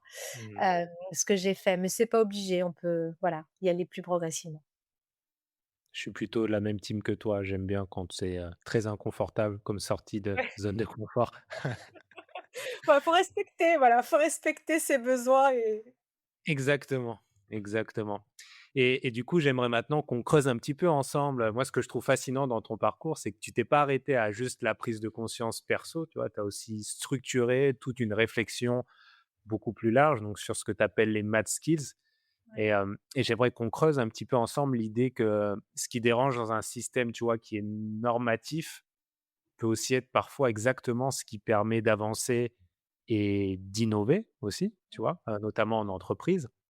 Et ouais. est-ce que toi, tu pourrais nous raconter, par exemple, une scène, un exemple en entreprise où ta pensée divergente ou en dehors un peu des cases a d'abord été mal comprise et peut-être ensuite s'est avéré être, je sais pas, un succès, une façon de réorienter les choses, tu vois? Est-ce que tu as quelque chose, là-dedans? Ouais, j'ai, bah, la difficulté, si tu veux, c'est toujours de enfin, quand j'ai démarré ma carrière parce qu'après j'ai appris à partager mes idées divergentes et quand j'ai appris, c'était plus facile pour moi. J'ai eu moins de «coups de fusil» entre guillemets. Au début, ma pensée divergente, elle était assez brute et sous le sceau de la logique. C'est-à-dire, tu vois, par exemple, sur un projet, je me souviens très bien, fallait faire une refonte d'un système et ils avaient choisi un outil qui était, catastrophique et moi, je le savais. Je savais que c'était pas le bon outil. Ça allait coûter de l'argent, parce que c'était un gars, qui, pour des raisons personnelles, préférait cet outil et qui a réussi à l'imposer et que c'était la solution était pas adaptée. Donc en réunion, j'ai tout de suite exposé les arguments. Lui, il m'a envoyé bouler. Les autres, bon, voilà, j'y suis allée un petit peu, sur le sou, mais voilà, élément numéro un, élément numéro 2, et je me suis fait un petit peu, renvoyer dans les roses. Et après, il s'est avéré que l'outil a complètement planté. Ça a été un coup incroyable et j'ai dit: «Bon, voilà, c'est je le savais». Tu sais, le fameux «je vous l'avais dit», qui ne sert à rien, je vous l'avais dit, hein, ça a aucun intérêt, je vous l'avais dit, hein. Ce qui vaut, c'est dire ce que tu as à dire au moment où tu as à le dire et après tu laisses les choses se faire. Mais «je vous l'avais dit» dans le passé, aucun intérêt, ça Ouais, énerve ouais. tout le monde. Ça, c'est l'ego là qui prend le C'est le l'ego, relais. voilà, j'avais raison, tu sais? Ouais. C'était moi qui avais raison. Donc ça a été un peu une expérience pour moi parce que je me suis dit: «J'ai pas été écoutée, pourquoi j'ai pas été écoutée?» Tu vois? Et pourquoi ça m'a Mmh. affectée? Ça m'a affectée qu'ils choisissent cet outil-là. Je me suis vraiment dit que la boîte, prenait des risques quoi, hein, financiers en tout cas. Et avec le temps, j'ai appris. Ma pensée divergente, j'estime, que tout le monde n'est pas prêt à la recevoir. Donc j'ai compris à analyser les forces en présence. Donc en gros, tu regardes qui est autour de la table et qui a un intérêt au sujet. Ça s'appelle un peu de la politique, tu vois? J'ai Mmh. appris la politique. Moi avant j'étais, purement factuelle, c'est logique, voilà. Non, qui Ouais. ça c'est il faut lire Machiavel. J'ai entre-temps lu Machiavel, Le Prince et j'ai dit: «Ah OK, il y a d'autres intérêts autour de la table. Il y a pas que la logique. Il y a, un tel qui veut prendre tel poste, il y a un tel qui veut pas faire plaisir à un tel, il y a» d'accord, je Il s'en comprends. passe des choses là-dedans, hein? Il s'en passe des choses dans ce théâtre de la comédie humaine, C'est ça. et donc j'ai appris à avoir ce recul analytique sur les choses en intégrant d'autres informations. Et donc, si je considère qu'autour de la table, ils sont 90 à avoir un intérêt à faire un truc qui me semble, moi, un peu casse-gueule, je le dis quand même avec une forme très enrobée, c'est-à-dire: «Bah, voilà ce que je pense, voilà, je me permets de vous partager ça, voyez ce que vous en pensez». C'est un peu: «Je te fais un cadeau». Tu vois? Je Mmh. je le pose parce que je peux pas le garder pour moi. Je peux pas être hypocrite, je peux pas le Ouais. garder pour moi. Mais tu le mets sur la table, en Je le tout cas. pose sur la table, et ensuite, tu sais, c'est comme si tu mettais, la balle au centre, tu vois? Et après tu dis: «Est-ce que vous saisissez ou vous saisissez pas?» Et la pensée divergente, elle apporte cette balle que personne n'a vue, tu vois? Et on se doit, quand on a cette pensée-là, quand on a des math skills, quand on est innovant, de la mettre sur la table pour les autres. Et ensuite, ce que je dis toujours, c'est qu'il faut lâcher prise. Ce que font pas les personnes qui ont cette pensée divergente, souvent ils s'accrochent à la balle. Et si 80 des personnes ou 90 ne veulent pas saisir cette balle, ils vont la mettre dans leur bouche et dire: «Mais vous voyez pas?» parce qu'ils voient l'imminence du problème. Ils voient pas les autres paramètres autour de la table. Et qu'est-ce qui se passe? Bah, vu que la majorité n'a pas envie de prendre la balle, c'est pas la balle qu'on prend pas, c'est la personne qu'on sort de la table. Tu vois? Donc ça, c'est quelque chose que j'ai appris, c'est de dire: ne pas se sacrifier. Ils ont leur libre arbitre, ils décident, c'est eux qui «décident» entre guillemets. Je propose et eux, ils disposent. Alors attention, il faut faire attention, certaines configurations, ça s'applique pas partout.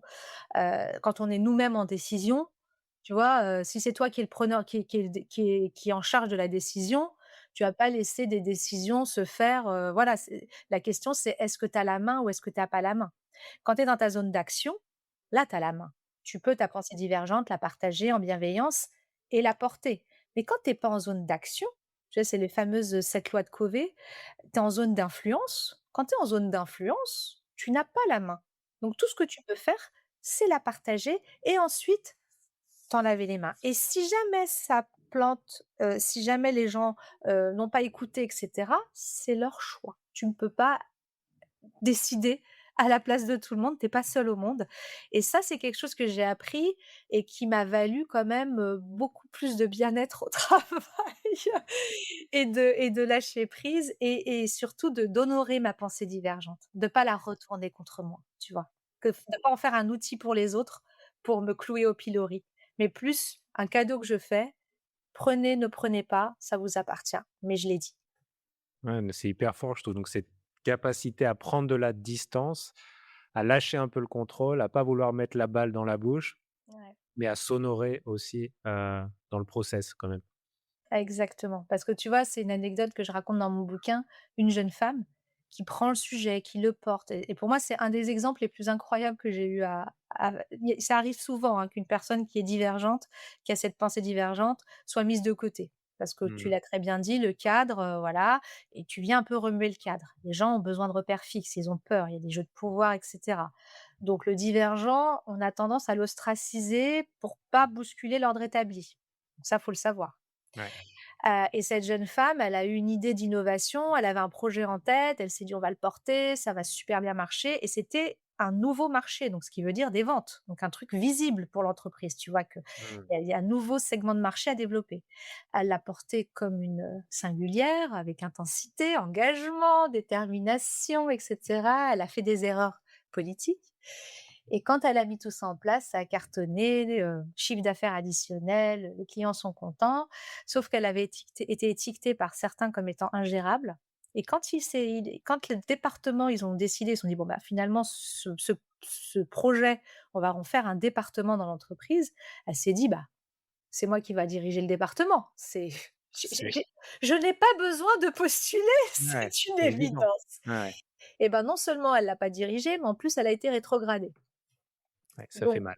Ouais. ça fait très mal, voilà. Donc attention toujours à voir dans quel cadre la pensée divergente s'inscrit et attention aux jeux de pouvoir. Mmh, et Dieu sait qu'il y en a. Eh oui, eh oui, Quelques-uns. il y en a quelques-uns. Il y a des entreprises où il y en a plus que d'autres, mais Ouais. effectivement, généralement, il faut être aguerri sur ces questions. Mmh. Et alors ça va peut-être compléter, avec ma prochaine question. Toi, c'est comment une caractéristique perçue comme trop, tu vois, devient-elle un avantage compétitif? Et peut-être qu'en réfléchissant, peut-être que ma vraie question, elle est ailleurs, tu vois? C'est comment, en fait, transformer sa différence en avantage pour soi dans l'environnement, tu vois? Ouais, comment en faire, en fait, une force et pas un problème, dans Ouais. enfin, pour soi déjà, bah Tu vois, typiquement, la personne dont tu partages l'expérience, du coup, ça se retourne contre elle, elle se fait rétrograder et cetera. Donc comment transformer ce trop, sa différence, en avantage compétitif pour soi dans l'environnement, qu'il soit organisationnel ou pas que, hein, d'ailleurs, mais, ouais. Déjà, le fait d'être entre guillemets «trop», ça permet d'avoir un temps d'avance. Donc ça permet de faire, voir les choses avant les autres, quelque part, ça donne un avantage compétitif sur l'organisation parce qu'il y a des jeux que tu vois, il y a des choses que tu, anticipes plus facilement. Donc déjà, c'est de le savoir. Après, je dirais que, il faut ne pas généralement, les personnes, elles vont plus vite sur certains sujets. Donc ça peut être une culpabilité du fait d'aller plus vite et de se dire, «Je vais en demander plus, je vais en demander plus». Non, aller plus vite, ça veut dire que tu fais en 3 heures ce que d'autres font en 2 jours, ce qui veut dire que ça te libère un jour et demi. C'est un changement de perspective, tu vois? Alors que, souvent les personnes, elles se disent: «Beh, je vais, vite, vite, vite, encore, encore, encore, encore» et puis bien sûr burn-out. Alors que l'idée de se dire d'avoir conscience que je fais rapidement quelque chose, que ça me libère du temps et qu'est-ce que je fais de ce temps? Tu vois? Ça, c'est une autre approche pour le mettre à son service, tu vois? Pour mettre son intensité à son service et après le 3e la troisième chose, je pense, c'est un des éléments les plus, tu sais, dans l'histoire, les grands divergents, les grands singuliers, ils se sont toujours fait piquer leur découverte, ils se sont toujours fait avoir. En fait, quand tu creuses, tu te rends compte que celui qui a reçu le prix Nobel, c'était pas le bon. Il y avait quelqu'un en dessous qui avait eu l'idée, mais il y en a un qui a su le faire fructifier. Faut voir Tesla Edison, pour moi, c'est un des exemples les plus incroyables. En fait, il a déposé un nombre de brevets, Tesla, qui est juste hallucinant et Edison, c'était plus le businessman qui s'est accolé à Tesla et qui a un petit peu récupéré la gloire sur, l'invention de l'électricité alternative. Mais je dirais apprendre à naviguer en société et comprendre et décoder les codes de la société. Ce qui ne veut pas dire, attention, appliquer ces codes. C'est pas parce qu'on comprend qu'on fait pareil, heureusement. Non, là, ce serait même dramatique. Mais apprendre à décrypter ça, avoir une prise de hauteur, ne pas croire que les gens pensent comme nous, se mettre vraiment dans la peau des gens, se mettre vraiment dans leurs intérêts, tu vois? De se dire, «Si cette personne-là est là depuis 15 ans, elle a pas bougé, elle a bougé depuis 15 ans. Elle a un salaire confortable, elle a une voiture de fonction, elle a 2 maisons, elle a ceci, cela et que tu viens lui dire que il faut revoir le service, le département, qu'il faut remettre ça à plat et cetera. À ton avis, comment elle va réagir? Elle n'est pas toi. Mets-toi à sa place et donc c'est le principe aussi de la double empathie, tu vois? Qui est hyper importante. C'est ne crois pas que le monde tes évidences sont les évidences des autres. Mets-toi à la place des gens, mets-toi dans leur peau pour savoir comment ils réagiraient et là, tu vas avoir une vision plus précise de ton environnement et ça, c'est hyper, hyper précieux parce que pour éviter ce que je viens de te dire, d'avoir ce genre de conséquences alors que tu y mets tout ton corps, toute ton énergie sur un Mmh. projet et voilà. Donc ça, je dirais que c'est important. Affûter ses antennes. Ouais, ouais et puis, relativiser son point de vue. Ouais, trop bien. Bah, merci pour ce partage. Je te propose qu'on rentre tranquillement dans la dernière thématique, tu sais, autour de la transmission, du sens, du leadership. Ouais, Hem, alors je sais pas si je l'aime cette question, mais je vais quand même la poser, tu vois? C'est, ouais, est-ce que selon toi, tu vois, ton burn-out a été un passage nécessaire? Donc ouais, cette partie-là que j'aime pas forcément, parce qu'il y a l'idée qu'il faut se faire du mal, tu vois? Mais vers ton alignement actuel, vers ce que tu crées, vers, être vraiment dans ta trajectoire et mission de vie. beh, oui, clairement, on apprend en souffrant un petit peu nous les humains, tu sais? C'est peut-être que dans l'avenir ça changera, mais en attendant souvent, c'est dans les épreuves, qu'on apprend le mieux. Donc et ça fait partie, tu vois, Dabrowski dont je t'ai déjà parlé, qui est le psychiatre qui a porté les hyperexcitabilités, qui a vraiment parlé de ces intensités en premier. Il a une théorie très intéressante. Lui, son sujet, c'est ce qu'il appelle la théorie de la désintégration positive. C'est-à-dire, c'est quoi la désintégration positive? Il explique que la personnalité se construit à travers les épreuves et que quand tu rencontres une épreuve, ça te permet, tu sais, comme d'avoir un mur qui te permet de déconstruire le schéma précédent pour en reconstruire un autre plus vertueux pour toi. Donc c'est cette succession de murs et d'épreuves qui te permettent vraiment de prendre conscience de la allez, disons-le franchement, de la folie parfois de tes décisions et de tes trajectoires de vie et quand ça fait très, très mal, tu te rends compte qu'effectivement c'était pas la bonne direction. Donc je te dirais oui, clairement, les burn-out pour moi ça a été des garde-fous, qui m'ont empêché de me mettre dans des trucs où je vois des gens aujourd'hui qui sont dans des schémas de carrière où leur enfin c'est antidépresseurs and co, voire substances, voire et alors oui, super énorme salaire, de l'univers, je ne sais quoi, probablement, mais tu vois l'état psychique et tu te dis: c'est le prix à payer». C'est justement, je trouve, ces moments où le corps, ta psyché se rappelle à toi, où tu réalises que, oui, en fait, là, j'ai peut-être été trop loin dans un truc un peu déviant et qui ne me respectait pas et je me réaligne et je vais sur un niveau supérieur. Donc oui, oui, on a besoin de ça, nous les humains, bizarrement. La destruction créatrice. Exactement, ouais, c'est ça. Trop bien. Et du coup, si on parle un peu du sens, tu vois, comment toi aujourd'hui tu clarifies le sens et comment, tu vois, tu fais en sorte de l'honorer?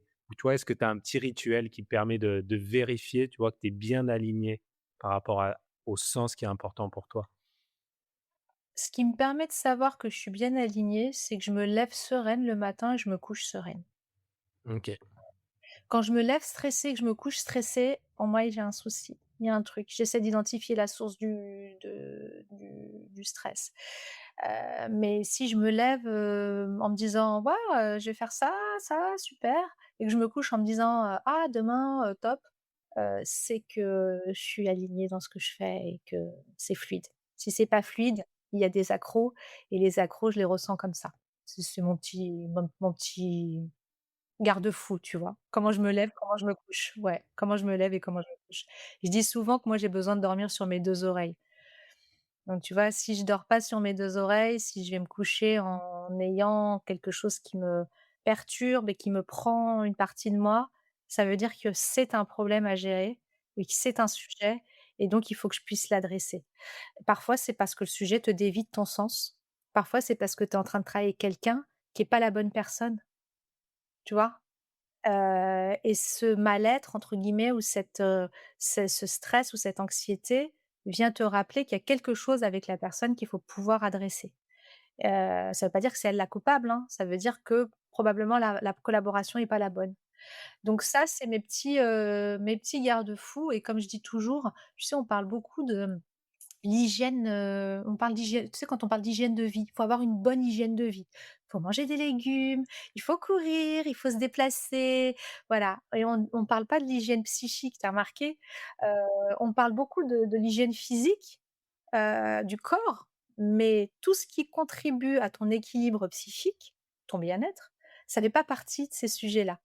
Donc ça, pour moi et c'est pour ça que tu as une majorité malheureusement de la population qui va pas bien aujourd'hui, parce que c'est quelque chose qu'on n'aide pas les enfants, on les forme pas à ça, on forme pas les adultes à ça, à avoir cette conscience que notre hygiène psychique, elle est fondamentale et donc voilà, donc ça pour moi, ça fait partie des sujets importants dans les années à venir aussi, parce que quand tu travailles là-dessus, après, la vie, ça devient, autre chose, tu vois? C'est une petite parenthèse dans l'histoire de l'humanité, notre vie, hein, humblement et autant la passer, de la manière la plus, heu, je dirais apaisée possible. Il y a aucune raison que cette parenthèse-là, soit un calvaire et une horreur à vivre. Alors je dis ça, ça peut paraître un peu utopique parce qu'évidemment, il y a des zones dans le monde où les gens n'ont pas cette sérénité. Il y a en plus, quand tu vois le contexte actuel, tu te dis: «Ouais, enfin, la paix, c'est un vœu pieux». Hem, mais je crois que déjà à notre niveau, on peut y travailler. Donc c'est pas obligé d'être dans de la souffrance, même s'il y a des épreuves dans la vie, mais il y a une connaissance de soi, à la fois du psychique, qu'il faut pouvoir, s'accorder aussi là-dedans, Exact. pour Ouais, rester bah, oui, aligné avec son sens. OK. c'est ça et puis il faut différencier épreuve et souffrance. L'épreuve, c'est ce qui t'arrive, la souffrance, c'est ce que tu en fais. C'est l'effet que ça a sur toi. C'est 2 choses. Tu peux avoir une épreuve. Tu vois, je vais te parler, je vais te raconter une confidence qui a aussi marqué mon existence, dont je parle dans mon bouquin. C'est que moi, j'ai eu un deuil très dur à un jeune âge de ma vie. J'ai perdu mon mari, et j'étais très jeune et lui était jeune et ça a été un bouleversement dans ma vie et les gens, quand je leur en parlais, ils me disaient: «Mais c'est horrible» et j'avais l'impression qu'ils souffraient presque plus que moi. Parce que moi, j'avais choisi de le prendre comme une épreuve. Bon, bien sûr, j'ai souffert, mais la souffrance, ça va pas durer 40 ans. Et c'est ce qui m'a permis, par cette épreuve dont j'ai transcendé la souffrance aussi, de voir le monde et la vie sous un angle plus humain, plus essentiel, que ce que je pouvais avoir, avant, tu vois? Donc c'est important toujours d'avoir ça, en tête, je pense, dans la façon dont on adresse nos questions au quotidien. C'est qu'est-ce qui est important et qu'est-ce qui est essentiel pour nous? Ouais. Ouais, ça me fait penser à cette idée de il y a l'expérience, l'événement, mais ce qui fait le plus mal, c'est l'histoire qu'on se raconte à propos de ce moment-là et l'histoire qu'on se raconte, par contre, là, on est dans notre zone de contrôle et on a la capacité de d'ajuster aussi cette histoire-là et qu'est-ce qu'on veut en faire, d'identifier le trésor et dans tout, moi, j'ai vraiment la conviction que dans tout, même dans les choses très dures, compliquées, il y a des fois, c'est pas facile à voir, il faut du temps, mais il y a un trésor caché, il y a un gift, tu vois? Là-dedans, il y a un cadeau, tu vois? Ouais, carrément. Tu vois, moi, j'ai coutume de dire, que ce que j'ai vécu, c'est la pire chose que j'ai vécue dans ma vie et c'est la meilleure chose que j'ai vécue. Ouais, c'est beau, hein? Mmh et de le voir comme ça ouvre une perspective qui est, de gratitude, mais aussi d'amour, de soi, hein, pour la suite. Exactement et aussi d'amour des autres, Ouais. d'amour des autres, tu vois? J'adore. Merci de partager ça. Et aujourd'hui, je trouve qu'on est dans une société qui parle beaucoup de performance. Il y a aussi l'AI et toutes les déviances aussi que je trouve, moi, d'un point de vue discernement cognitif, tu vois? Ouais. Et que ça va beaucoup chambouler des choses dans les organisations. Mais toi, comment tu exprimerais, toi, ta vision du leadership aujourd'hui?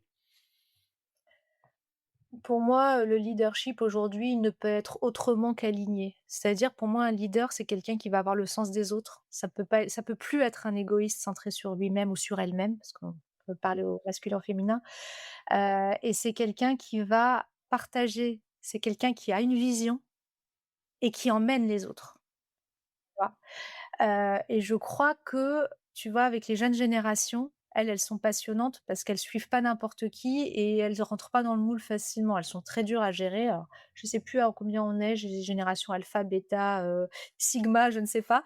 Mais en tout cas, ce que j'ai alors elles sont beaucoup critiquées parce que, ouais, ils savent pas écrire, ils sont mauvais en orthographe et cetera. Oui, peut-être, enfin, ils sont quand même un peu hors cadre et ils remettent beaucoup en question le cadre et c'est ce qu'on leur demande, hein. C'est l'intérêt de la jeunesse aussi et ils viennent dire et de plus en plus, «Non, en fait, je ne vais pas t'obéir parce que tu m'as demandé un truc. Pourquoi tu m'as demandé? Quel est le sens de ce que tu fais? De ce que tu me demandes?» Donc le leader qui ne sait pas pourquoi il demande de faire les choses et qui est en répétition de convergence et qui suit un chemin, mais qui est pas capable d'expliquer le sens, je pense qu'il ne pourra pas, faire adhérer ces générations-là et ces générations-là, c'est l'avenir du des organisations. Et le sens, il faut le comprendre sous 2 angles. Le sens en français, c'est à la fois la direction, tu vois? On va par là, c'est le sens qu'on prend, mais c'est aussi la signification. Qu'est-ce que ça veut dire? C'est quoi le sens de ce que tu fais? C'est très intéressant et là, je crois que le mot «sens», aujourd'hui, c'est à la fois la direction et le pourquoi, la signification de ce qu'on fait. Donc le leader aujourd'hui, il doit être capable d'expliquer pourquoi et d'emmener les gens dans une direction avec une vision alignée. Et ça, c'est pas donné à tout le monde. Donc je crois beaucoup aux générations de nouveaux leaders, beaucoup dans l'authenticité et tu vois, tu parlais d'IA. Regarde la différence entre Anthropic et OpenAI aujourd'hui. OpenAI, c'est assez flagrant, je sais pas que c'est je trouve qu'en regardant les leaders des organisations, tu as un Sam Altman, sans vouloir le condamner, mais qui est vraiment dans le business, dans le on fait du fric et on développe au maximum et on va très, très vite pour être les premiers. Puis tu as des leaders, chez Anthropic où là, par exemple, hein, pour citer Anthropic, où là, il y a une volonté d'éthique en disant: «On va pas y aller à n'importe quel prix, n'importe quel coût, on va y mettre du sens», hein. Il y a pas que la direction, il y a le pourquoi on le fait pour apporter des outils à l'humanité, mais on n'est pas prêt à tout. Et là, tu vois, sur certaines décisions comme ce qui s'est passé, OpenAI a récupéré un contrat avec le gouvernement américain parce que Anthropic a dit: «Non, on va pas vous donner accès à nos do enfin, on va pas vous allez pas utiliser nos outils pour faire un outil de surveillance, de masse». Donc ils ont mis de l'éthique et du sens dans leur solution commerciale. L'autre a dit: «Bah, enfin voilà, business is business». Je grossis un petit peu les choses, je suis un peu désolée, c'est un peu plus complexe que ça, mais en gros, je dis oui à ce contrat et derrière, tu as toute une bascule de personnes qui se sont désabonnées d'OpenAI pour aller vers Anthropic parce qu'il y avait du sens et de la valeur et de la signification. Et je crois que demain, les entreprises qui grandiront, qui arriveront à durer dans le temps, c'est celles-là parce qu'elles répondent à une demande qui est de plus en plus importante dans la population qui est: «Pourquoi vous faites ça et où est-ce que vous nous emmenez?» Et c'est plus de la consommation passive. Et ça, pour moi, c'est le leadership de demain. Ouais, donc c'est vraiment la capacité à expliquer, incarner, le sens. Exactement, c'est ça. Et à l'incarner, bien sûr, parce que l'expliquer, tu reprends Sam Altman, à la base, OpenAI, c'était une entreprise qui était, non-profit, qui Ouais. était, pas destinée à faire du bénéfice et c'est de là le clash avec Elon Musk, vient de là. Donc il y avait, du sens à la base et puis il s'est perdu. Donc comme tu l'as dit, il y a pas que il faut l'incarner aussi, sur la durée. Et ça, c'est là, si le leader n'est pas aligné, s'il est juste dans une posture, ça va finir par se voir. Par contre, les leaders, femmes et hommes, alignés vraiment, qui portent une vision qu'ils incarnent, ceux-là, ils se détacheront des autres et ils donneront envie aux personnes d'aller vers eux parce qu'ils vont se dire: «Bah, ce qu'ils font a du sens et ce qu'ils disent, c'est ce qu'ils font». Il y a pas de manipulation. Et du coup, pour toi, c'est quoi la relation entre performance et bien-être dans cette grande famille de Bah business, enjeux? bah, tu vois, moi, le mot performance, je l'aime bien parce que, c'est pas la productivité. La productivité, c'est pour moi la machinisation de l'humain. Toi, tu combien tu as fait en voilà. La performance, c'est permettre d'atteindre un objectif donné de la meilleure façon qui soit. Charge à toi de définir ce qui est ta performance. Est-ce que toi, si tu dis que ta performance, c'est que tu veux que, 100 des gens, soient heureux se sentent bien en sortant de chez toi, c'est un indicateur qui peut être, valable. On peut tout à fait faire des choses qualitatives. Par exemple, moi, ma performance, c'est combien de projets impact j'ai fait et si j'en ai fait, 5 et que j'ai eu un impact sur, 100 000 personnes, bah, j'ai eu une belle performance, tu vois? C'est pas forcément on a un peu galvaudé ce terme performance en faisant un truc, si tu as pas atteint, tes tu plus 10 de vente, tu es pas performant. Non, il faut voir ce qu'on mesure et en réalité la performance, il faut la mettre en perspective avec la donnée mesurée, l'élément mesuré. Donc pour moi, il y a pas vraiment d'incompatibilité avec ça, tu vois? On peut tout à fait atteindre, un bon niveau de performance à condition qu'on se soit donné des objectifs qui correspondent à nos valeurs, à notre sens et aussi à condition que, on les fait de la meilleure façon qui soit et la meilleure, ça peut être avec, des collaborateurs, qui sont bien, qui se sentent bien, qui ont l'impression d'avoir contribué, pas d'ostracisation, de l'inclusion. Écouter l'innovation, écouter les pensées, divergentes, en tenir compte. Donc vraiment, il faut, je pense, avoir, cette notion-là qui est pas, négative de la performance. Moi, j'en parle de manière décomplexée. Tout se mesure. Il faut juste savoir ce qu'on mesure. Le problème, c'est pas que de mesurer les choses, c'est de savoir ce qu'on mesure. Mmh. On mesure tous des choses, mais Absolument. plutôt que de s'écarter de l'idée de KPI, le meilleur peut-être KPI peut être celui du sens intégré à la performance pour vraiment, s'auto-checker régulièrement pour dire: «OK, est-ce que ça c'est cool et OK pour moi?» Absolument, ouais, c'est exactement ça et ton impact. Si tu es quelqu'un qui a besoin d'avoir de l'impact, ça te permet de mesurer ton impact. Mmh. Trop bien, trop bien. On arrive tranquillement dans, tu sais, dans le petit rituel de fin que je fais avec chacun de mes invités et je te propose, si c'est OK pour toi, de nous partager, peut-être un livre, récent ou pas, hein, que tu as lu, qui a changé ton regard ou qui t'a particulièrement inspiré, tu vois, à un moment donné? Moi, c'est vraiment Dabrowski qui a été, Ouais. ouais, c'est le la théorie de la désintégration positive.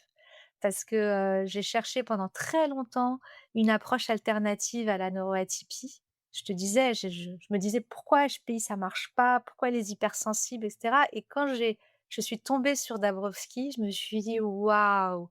Ça y est, Il je a comprends. écrit Ouais, il est là, c'est lui. Donc il y a eu un waouh effect, avec ce livre et alors il est plus de ce monde, mais je me sens extrêmement reconnaissante et très, voilà, j'ai beaucoup de gratitude pour ce monsieur qui a vraiment fait un travail exceptionnel et qui est pas assez connu.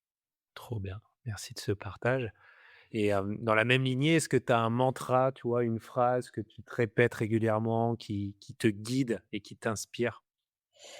Alors moi, je te dirais pour, alors j'ai juste, une conscience, c'est toujours de revenir dans l'instant présent. OK. C'est-à-dire, est-ce que, je c'est pas vraiment une phrase à proprement parler, mais c'est: «Est-ce que c'est maintenant que je dois décider de ça? Est-ce que c'est maintenant que ce sujet se joue? Est-ce que c'est maintenant?» Je reviens toujours au maintenant et ça me permet de mettre des choses dans les limbes, tu vois? Mmh. Et de vraiment m'ancrer dans l'instant présent et parfois quand mon mental s'emballe et qu'il y a plein de sujets qui viennent, je me dis: et après je me dis: «Le maintenant, non, maintenant c'est que ça. OK, donc c'est que ça». Ça Mmh. m'aide énormément. C'est un outil, pardon, de filtrage. Ouais, c'est ça, voilà. Qu'est-ce qui est essentiel maintenant? Ouais, le super bouquin d'ailleurs, Le pouvoir du moment présent. Je l'ai pas lu, mais ouais, Il peut probablement. il est sympa. Est-ce que, justement, toi, tu as un type de musique ou une musique qui t'apaise, ou qui te reconnecte à une énergie juste, tu vois? Quelque chose qui est, super pour toi? Alors il y a une étoile montante qui s'appelle Tony Allen. Je sais pas si tu le connais? Non? A2N. Alors lui, il compose des musiques qui ne sont pas de ce monde. Pour ceux qui aiment un peu Gladiator, le type de composition, c'est pas vraiment comme Hans Zimmer, mais il a un talent incroyable. Il traduit les émotions et alors lui, il y a une chanson par exemple qui s'appelle Hope, Espoir Mmh. et quand je suis un peu down, j'écoute Hope. C'est que de l'instrumental. Alors là, Hope, ça te fait monter dans les dans les tours, tu sais? Et Trop bien. vraiment je le recommande parce que il a une composition, comme je dis, qui n'est pas de ce monde, mais qui est très puissante et qui vraiment te fait basculer, je trouve. En tout cas, moi, me concernant. J'aime beaucoup, beaucoup. Voilà. Mais écoute, j'irai écouter, je te dirai Ouais, ça. je te le conseille vraiment. Et pour finir, si tu pouvais revenir voir la Sabrina de 2008, tu sais, au moment de cette découverte, et lui faire un cadeau intérieur depuis le toit, aujourd'hui, là, en 2026, qu'est-ce que ça serait, selon toi? Je lui dirais une phrase, mais juste, je lui susurrerais à l'oreille: «N'aie pas peur, aie confiance, tout va bien se passer». Mmh mh. Mais tu vois vraiment, En douceur, en tu chuchotes. douceur, descends tes angoisses, mais avec une assurance qui est que c'est sûr que tout va bien se passer. C'est pas un vœu pieux. C'est Mmh. «aie l'assurance que tout va bien se passer. Détends-toi, détends-toi», vraiment. Trop bien. Ça me fait penser à Trust the Process aussi. C'est ça, Hem, c'est exactement ça. Bah, c'est pas facile quand tu sais pas lâcher prise, quand ouais. tu es tout le temps intense, tout le temps dans tous les sens, que tu veux tout contrôler, c'est compliqué. Mais c'est un voilà, une parole d'apaisement, qui fait que rien que d'avoir la confiance que tout va bien se passer permet de descendre la pression. Et quelque Mmh. part d'avoir aussi une forme de foi, hein, une forme de comme tu dis, de trust the process, de foi au processus en fait, hein, Ouais. et que tu te donneras de toute façon les moyens parce que tu as énormément de ressources, énormément et tu peux faire beaucoup donc détends-toi. Détends-toi. C'est un beau mot de la fin. Je voulais te remercier Sabrina, j'ai passé un excellent moment et j'ai adoré, naviguer, tu vois, dans ces coulisses avec toi, tous les exemples que tu as donnés, l'authenticité, mais aussi, beaucoup de douceur, j'ai ressenti dans ce que tu partages dans les messages. Donc un gros, gros merci pour ce temps passé ensemble. Et ben merci à toi Steve, c'était un vrai plaisir. Merci de ton invitation. Super, à bientôt. À bientôt. Un grand merci à tous pour votre écoute. Si cet épisode vous a plu, n'hésitez pas à liker, à partager autour de vous. Cela est vraiment d'une aide très précieuse et je vous dis à très bientôt pour un prochain épisode.